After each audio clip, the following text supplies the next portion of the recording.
اعوذ باللہ من الشیطان الرجیم بسم اللہ الرحمن الرحیم۔ تمام دیکھنے اور سننے والوں کو السلام علیکم۔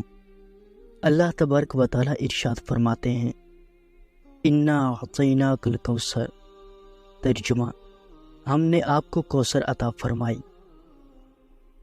حضرت انس رضی اللہ تعالی عنہ سے روایت ہے کہ رسول اللہ صلی اللہ علیہ وآلہ وسلم نے ارشاد فرمایا، میں ایک دفعہ جنت کی سیر کر رہا تھا کہ میں ایک نہر پر پہنچا جس کے دونوں کناروں پر خولدار لولو کے کبے تھے۔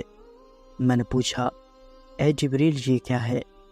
انہوں نے عرض کیا، یہ نہر کوثر ہے جو آپ کے رب نے آپ کو عطا فرمائی۔ حضور صلی اللہ علیہ وآلہ وسلم فرماتے ہیں کہ پھر ایک فرشتے نے اپنا ہاتھ نہر پر مارا تو اس کی مٹی خالص کستوری کی نظر آ رہی تھی۔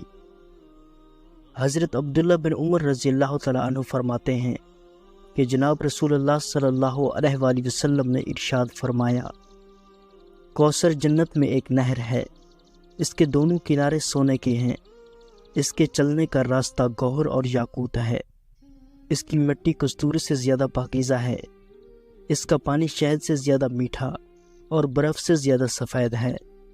حضرت ابن عباس رضی اللہ تعالیٰ عنہ فرماتے ہیں کہ کوثر جنت میں ایک نہر ہے جس کی گہرائی 70,000 فرسخ یعنی 5,60,000 کلومیٹر ہے، اس کا پانی دودھ سے زیادہ سفید ہے، شہد سے زیادہ میٹھا ہے، اس کے دونوں کنارے لولو، زبرجد اور یاقوت کے ہیں۔ سب انبیاء کرام سے پہلے اللہ تعالیٰ نے اس کو اپنے ایک نبی یعنی حضرت محمد صلی اللہ علیہ وآلہ وسلم کے لیے خاص کر دیا ہے۔ حضرت عائشہ رضی اللہ تعالی عنہ فرماتی ہیں کہ کوثر جنت میں ایک نہر ہے، جو شخص اس کے چلنے کی آواز سننے کو پسند کرے تو وہ اپنی انگلیوں کو اپنے کانوں میں دے کر اس کی آواز کا اندازہ کر لے۔ حضرت انس بن مالک رضی اللہ تعالی عنہ فرماتے ہیں کہ رسول اللہ صلی اللہ علیہ وآلہ وسلم نے ارشاد فرمایا، کیا تمہیں معلوم ہے کہ کوثر کیا چیز ہے؟ ہم نے عرض کیا، اللہ اور اس کے رسول بہتر جانتے ہیں۔ آپ صلی اللہ علیہ وآلہ وسلم نے ارشاد فرمایا، یہ ایک نہر ہے، میرے پروردگار نے مجھے اس کے عطا کرنے کا وعدہ فرمایا، اس میں انتہا درجہ کی خیر ہے۔ قیامت کے دن میری امت اس کے پاس آئے گی اور اس کے حوض کوثر سے پانی نوش کرے گی، اس کے برتن ستاروں کی تعداد کے برابر ہیں۔ حضرت انس بن مالک رضی اللہ تعالیٰ عنہ بیان کرتے ہیں کہ رسول اللہ صلی اللہ علیہ وآلہ وسلم نے ارشاد فرمایا، میرا حوض سنا سے اردن تک طویل ہے، اس کا پانی دودھ سے زیادہ سفید ہے اور شہد سے زیادہ شیریں ہے، جھاگ سے بہت زیادہ نرم ہے، اس کے کنارے جوہر اور یاقوت کے ٹکڑوں کے ہیں اور اس کے کنکر لولو کے ہیں، اس کی خاک خالص کستوری کی ہے، اس کے ستاروں کی تعداد میں پیالے ہیں، جو شخص اس سے ایک بار پیے گا پھر وہ کبھی پیاسا نہ ہوگا۔ نہر بیدق۔ حضرت ابن عباس رضی اللہ تعالیٰ عنہ فرماتے ہیں کہ جنت میں ایک نہر ہے جس کا نام بیدق ہے، اس پر یاقوت کے کبے ہیں جن کے نیچے لڑکیاں اگتی اور خوبصورت آواز میں قرآن پڑھتی ہیں۔ جنتی آپس میں کہیں گے، ہمارے ساتھ بیدق کی طرف چلو، چنانچہ وہ آئیں گے اور لڑکیوں سے مصافحہ کریں گے۔ جب کوئی لڑکی کسی مرد کو پسند آئے گی تو وہ اس کی کلائی کو چھو لے گا تو وہ لڑکی اس کے پیچھے چل پڑے گی اور اس کی جگہ دوسری لڑکی اگائے گی۔ حضرت معتمر بن سلیمان رضی اللہ تعالیٰ عنہ فرماتے ہیں کہ جنت میں ایک نہر ہے جو لڑکیاں اگاتی ہے۔ شمر بن عطیہ رحمۃ اللہ علیہ فرماتے ہیں کہ جنت میں کچھ نہریں ایسی ہیں جو لڑکیاں اگاتی ہیں، یہ لڑکیاں مختلف آوازوں میں اللہ تعالیٰ کی حمد و ثنا کرتی ہیں کہ ویسی خوبصورت آوازیں کانوں نے کبھی نہیں سنی۔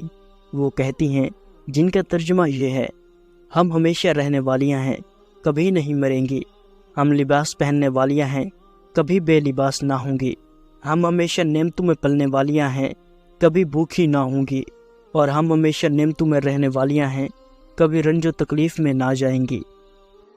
نہر ہرول۔ حضرت ابو ہریرہ رضی اللہ تعالی عنہ فرماتے ہیں کہ رسول اللہ صلی اللہ علیہ وآلہ وسلم نے ارشاد فرمایا، جنت میں ایک نہر ہے جس کا نام ہرول ہے، اس کے دونوں کناروں پر درخت اگے ہوئے ہیں۔ جب جنتی سما کی خواہش کریں گے تو کہیں گے، ہمارے ساتھ ہرول کی طرف چلو، تاکہ ہم درختوں سے خوبصورت اور دلکش آوازیں سنیں۔ چنانچہ وہ ایسی خوبصورت آوازوں میں بولیں گے کہ اگر اللہ عز و جل نے جنتیوں کے نہ مرنے کا فیصلہ نہ کیا ہوتا تو یہ ان آوازوں کے شوق اور طرب میں مر جاتے۔ بس جب ان خوبصورت آوازوں کو درختوں پر لگی ہوئی لڑکیاں سنیں گی تو وہ عربی زبان میں نہایت خوبصورت انداز و آواز میں کچھ پڑھیں گی، تو اللہ کے ولی ان کے قریب جائیں گے اور ہر ایک ان لڑکیوں میں سے جس کو پسند کرے گا توڑ لے گا۔ پھر اللہ تعالیٰ اس لڑکیوں کی جگہ ویسی ہی لڑکیاں اس درخت کو لگا دیں گے۔ شراب کی نہر۔ حضرت ابو ہریرہ رضی اللہ تعالیٰ عنہ فرماتے ہیں کہ جناب رسول اللہ صلی اللہ علیہ وآلہ وسلم نے ارشاد فرمایا، جس شخص کو یہ بات اچھی لگے کہ اللہ تعالیٰ اس کو آخرت میں جنت کی شراب پلائے، یعنی شراب طہور پلائے، تو اس کو چاہیے کہ وہ اس شراب کو دنیا میں چھوڑ دے۔ نہر باریک۔ حضرت ابن عباس رضی اللہ تعالیٰ عنہ فرماتے ہیں کہ رسول اللہ صلی اللہ علیہ وآلہ وسلم نے ارشاد فرمایا، شہداء حضرات جنت کے دروازے پر سبز قبا میں ایک نہر باریک ہے، اس میں رہتے ہیں، ان کی طرف جنت سے صبح و شام رزق پہنچتا ہے۔ نہر ریان۔ حضرت انس رضی اللہ تعالیٰ عنہ روایت کرتے ہیں کہ رسول اللہ صلی اللہ علیہ وآلہ وسلم نے ارشاد فرمایا، جنت میں ایک نہر ہے جس کا نام ریان ہے، اس پر ایک شہر مرجان سے تعمیر کیا گیا ہے جس کے 70,000 سونے چاندی کے دروازے ہیں، اور یہ حافظ قرآن کے لیے ہے۔ جنت کے برابر طویل نہر۔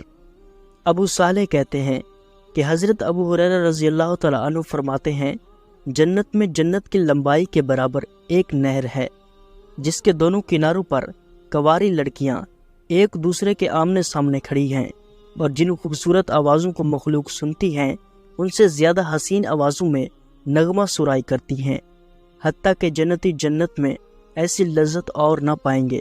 میں نے پوچھا کہ اے ابو ہریرہ، یہ کس چیز کی نغمہ سرائی کریں گے؟ تو انہوں نے فرمایا، انشاءاللہ تسبیح اور حمد و تقدیس اور ثنائے بزرگ و برتر کی کریں گے۔ نہر رجب۔ رجب کے مہینے کو رجب اس لیے کہتے ہیں کہ جنت میں ایک نہر ہے جس کا نام نہر رجب ہے۔ اس نہر سے وہی حضرات پئیں گے جو ماہ رجب میں روزہ رکھا کرتے تھے۔ تو پیارے دوستو، یہ تھی آج کی ویڈیو۔ امید کرتا ہوں کہ یہ ویڈیو آپ کو پسند آئی ہوگی۔ اگر ویڈیو اچھی لگے تو ویڈیو کو لائک اور شیئر ضرور کریں۔ اگر آپ اسلامک ویڈیوز دیکھنا چاہتے ہیں تو اسلامی بندہ یوٹیوب چینل ضرور سبسکرائب کریں۔ شکریہ۔